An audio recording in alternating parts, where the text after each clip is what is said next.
తరి నానా తరి నానా తరి నానా తర నానా.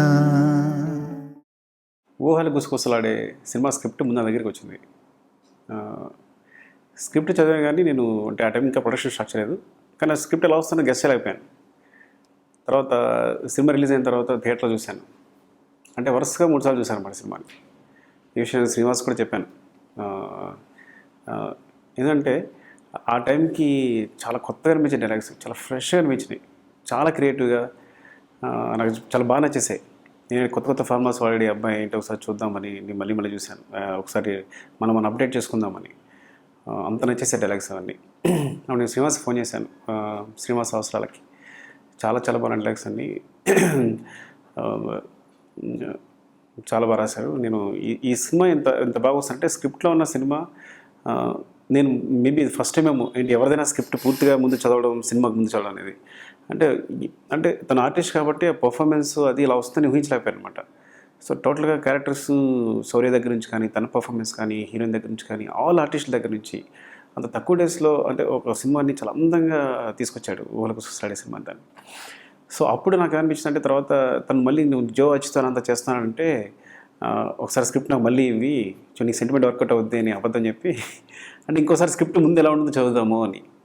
సో స్క్రిప్ట్ చదువుతూ ఒక క్లైమాక్స్కి వెళ్ళేసరికి అంటే నవ్వుతూ అంటే ఈ స్క్రిప్ట్ విచిత్రమైన స్క్రిప్ట్ అనమాట. అంటే ప్రేమలో థ్రిల్లర్ అనేది కొత్తగా ఉంటుంది. అంటే అంత రొమాంటిక్గా ఉంటుంది, చూడడానికి చాలా రొమాంటిక్గా ఉంటుంది. కానీ ఏదో థ్రిల్లర్ టైప్లో ఆ మాట వాడచ్చో లేదో కరెక్ట్ ఈ సినిమాకి అలా ఎక్స్ప్రెస్ చేయొచ్చో సినిమాకి, అంటే ఈ సినిమాని ఇలా ప్రజెంట్ చేయొచ్చో నాకు తెలియదు. కానీ అంటే అన్ని క్యారెక్టర్లు అమాయకంగా ప్రేమతోనే ఉంటాయి కానీ వాటి మధ్య ఒక థ్రిల్లర్లాగా విచిత్రంగా తీసుకుంటూ వెళ్ళాడు అనమాట సినిమాని. సో విచిత్రమైన స్క్రీన్ ప్లే ఇది. సో ఆ చదువుకుంటూ నవ్వుకుంటూ ఆ సస్పెన్స్ ఫీల్ అవుతూ సస్పెన్స్ ఫీల్ అవుతూ అలా ఎండ్ క్లైమాక్స్ షాట్కి వెళ్ళేసరికి నేను ఏడ్చేశాను. సో నా ఒపీనియన్ ఎలా ఎక్స్ప్రెస్ అని తెలియక అప్పుడు కళ్ళ నీళ్ళనమాట. ఊరికే నా ఆయన ఫోటో తీసి పంపించాను శ్రీనివాస్కి. అంటే ఇంకెంతకైనా ఎక్స్ప్రెషన్ అక్కర్లేదు అని. సో అంత నచ్చింది నాకు ఈ స్క్రిప్ట్ ఇది.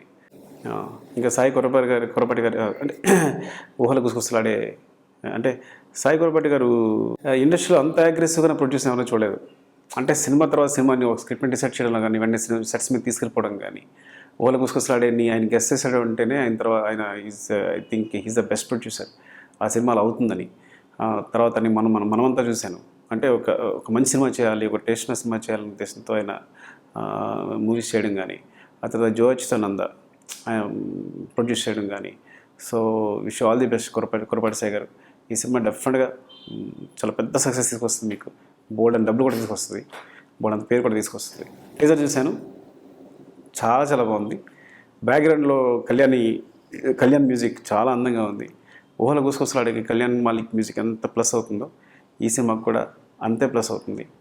చాలా హృదయంగా అందంగా అంటే గాల్లో తెలిపోవచ్చు తన మ్యూజిక్ వింటుంటే, అలా ఉంటుంది తన మ్యూజిక్. సో ఈ సినిమా కూడా చాలా ప్లస్ అవుతుంది. ఊహల గుసగుసలాడే చూసిన తర్వాత నేను దిలీప్ కూడా కనెక్ట్ చేశాను. అప్పట్లో నాన్నకు ప్రేమతో సినిమాకి ముందు కెమెరామెన్ కావాలంటే నాకు సినిమాటోగ్రాఫర్ కోసం ఎదుగుతున్నప్పుడు నేను దిలీప్ని కూడా రిఫర్ చేశాను అనమాట. సో ఏంటంటే కొత్త అబ్బాయి ఒకే సినిమా చేశాడని ఒక్క ఉద్దేశంతో తప్ప తను అంటే ఊహల గుసగుసలాడే ఎంత బాగా నచ్చింది, ఆ సినిమా క్వాలిటీ ఎంత బాగా నచ్చింది. అంత తక్కువ డేస్లో అంత క్వాలిటీ ఇవ్వడం అనేది చాలా అసలు సాధ్యం కాదు. సో ఐ థింక్ ఈ సినిమా టీజర్ చూస్తుంటే మళ్ళీ తను అలాగే అదరగొట్టాడు అనిపిస్తుంది. Is very promising cinematographer.